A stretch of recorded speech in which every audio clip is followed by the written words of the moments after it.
All right, we're sitting around midway in the NBA season, and I want to give off my mid-season NBA awards as of right now. So I'm gonna link in the video here my early predictions and for during the preseason, and some of them are of course are gonna flip flop as of right now during the midseason. So I'll give my take as of right now. So as a number one, we're gonna stick with the Coach of the Year award. Two heavy candidates are in the making for this. Of course, you do have Quinn Snyder with the Utah Jazz, the number one seed in the Western Conference, sitting very strong at a 27-9 record over the Suns, Lakers, and the Clippers. So kudos to Quinn Snyder. I actually had the Utah Jazz. I actually thought they would finish around a ninth seed this season, and I thought they didn't bring in enough um, offensive shooters, offensive players alongside with Donovan Mitchell, and I was wrong. They have a nice lineup. They've been going deeper in their depth, and Donovan Mitchell has always been that impact player. So big season for him as well as for Rudy Gobert as well, and Quinn Snyder, who was coaching the Western Conference All-Star Game. So kudos to him. Kudos to the Utah Jazz. Quinn Snyder is actually my front runner as of right now, mostly for anyone who would vote in general. You do have another candidate in the making. You have to throw some praise and love to the New York Knicks' newest head coach this season of Tom Thibodeau. They are sitting at a 19-19 record, 6th seed in the Eastern Conference, and they're 500. They're electric. Julius Randle was an all-star. Of course, Elfrid Payton's getting better when it comes to his potential. Same thing with R.J. Barrett, which is great to see. They brought in some vets with Derrick Rose, bringing back Taj Gibson. You'd still have Reggie Bullock on the team. The Knicks have a nice foundation. Tom Thibodeau has actually been that culture setter that they need because they've been very chaotic throughout the past. And even though he's a hard A, but it is what it is. They're grounded. Those young cats are playing hard, and the Knicks are pretty fun to watch. I'm not gonna lie, man. And they are sitting half a game from the 4th seed, so hopefully they can get the momentum going. They are looking good as of right now, trending towards the end of this season to either be in that play-in tournament to fight to get into playoffs or being right in that mix. So hopefully they can do it. They have a bunch of young cats. They have the legs. We'll take it step by step there. But Quinn Snyder, Tom Thibodeau, I'm going to roll with the Snyder on this part. Second award, the Rookie of the Year award. During my preseason pick, I've always selected LaMelo Ball when it came to this, and he's exceeded everyone's expectations. I knew he was a star in the making. I did not expect him to be this good this season, this early. Good to see him that after becoming a sixth man, he finally is a consistent starter in the franchise that Michael Jordan is very ecstatic about. That's a huge W for Charlotte. They have a very nice young team. They're going to be one of those threats as years to come, but take it step by step. Gordon Hayward and LaMelo Ball are a dynamic duo. You still have Scary Terry out there, Miles Bridges, Malik Monk, Devontae Graham, a bunch of nice young pieces on their team. They're looking good. LaMelo Ball is averaging 16 points a game, 6 rebounds, and 6 assists. And, of course, LaMelo Ball makes his teammates better on the fast break, let alone in the half-court set. Players really gravitate towards LaMelo Ball. He has a high energy. He can shoot from deep. He's confident in his shot. And let alone, he has a dog in him.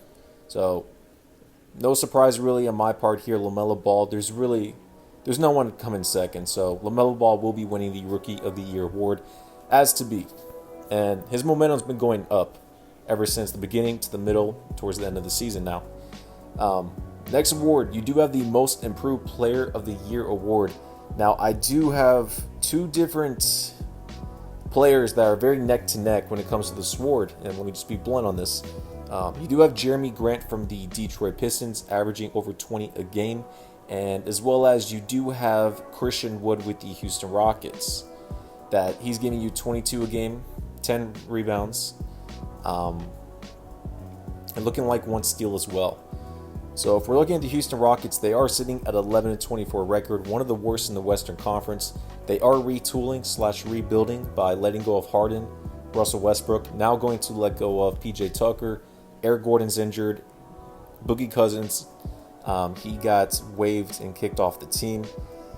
And now you do have John Wall on the trade block, and there's been ramblings about Victor Oladipo. So, that team's kind of hot garbage as of right now. Christian Wood's been one of those players that's developed the best within the season, alongside with Jeremy Grant. So the Detroit Pistons are the worst in the Eastern Conference with a 10-27 record, and with a bad team like that, that's going to give a green light for Jeremy Grant this season. So I'm cool if you go either way with Christian Wood or Jeremy Grant when it comes to both of these awards. So I don't really have a clear-cut favorite, but with those two, if I actually have to pick one in general, I'm probably gonna have to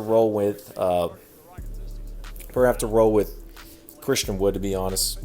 But then again, it can go either way. All right, let's see here. All right, you do have the Sixth Man of the Year award. I think it's a clear-cut favorite for Jordan Clarkson, the Utah Jazz. I mean, the Jazz have great candidates when it comes to their Coach of the Year, Sixth Man. You had 3 All-Stars. They're looking good right now. They're looking good.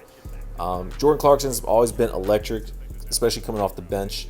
18 points, he'll give you 4 rebounds and around 2 assists. And he's one of the best players, of course, coming off the bench. I mean, he has fire starter power. Top team in the Western Conference. He is shooting around 97% from the free throw line and around 37% from 3. So Utah has been a special team. Clarkson's a firepower, a key factor off the bench. And yeah, he was signed to a large contract. I mean, definitely he's made up for it on that part. All right, next you do have the Defensive Player of the Year award. Now, I have 2 different players within this. You do have Ben Simmons with the Philadelphia 76ers, and as well as Rudy Gobert with the Utah Jazz.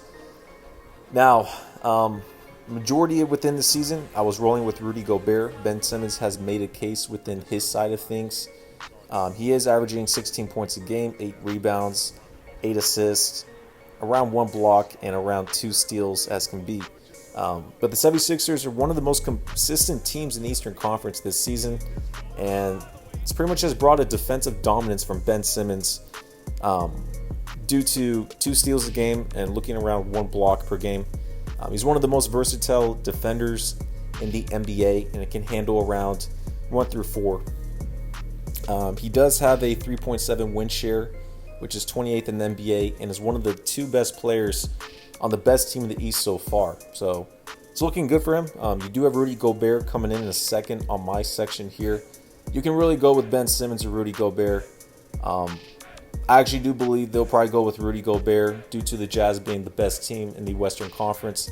And as well as Rudy Gobert and the Jazz have been hitting a hot streak. Who knows what we can go with, but Rudy Gobert's won the award before, so they may have voters fatigue and give it to Ben Simmons. Okay, you do have the MVP, so this is the big one. Within the couple weeks, there was always, for me, kind of like a 2-man race, and then there's a couple of other big names out there, but due to NBA standings and to dominant, consistent performances, this candidate's on the island by himself, and we all know who it is. Number 1 record in the Eastern Conference, the Philadelphia 76ers. Big man, Mr. Joel Embiid. Dominant performance, giving you 30 points within the season, shooting 52% field goal range, 41% from 3, which is wild, a career high within that. Around 11 to 12 rebounds and around 1 block. He's played 30 games so far, so he's been pretty consistent, very consistent with the 76ers. Now, yesterday he did actually get injured, so we're actually have to go a little more deeper to see how that goes with his health. That's always been a question on his durability. So if Embiid's out for a long time period, it could shift in LeBron James' favor, but right now Embiid is on an island by himself.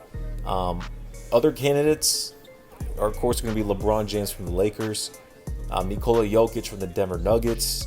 I mean, you can always throw out Damian Lillard for the Blazers. James Harden's been kind of getting up there with the Brooklyn Nets, but those are kind of side names. Everything's just pretty much been on Joel Embiid. So he's definitely the MVP as of right now. There really shouldn't be a debate for that. Not at all. And for my predictions when it comes down to the conference finals and the NBA finals, in the Western Conference, I'm going to roll with the LA Lakers to go against the LA Clippers in the Western Conference finals. Now, hopefully the Lakers or the Clippers can round up that first seed, and then so they can take off that 1 versus 2-3 matchup. I do have the Lakers beating the Clippers in the Western Conference Finals. I do expect the Utah Jazz to lose in the second round to either of those teams.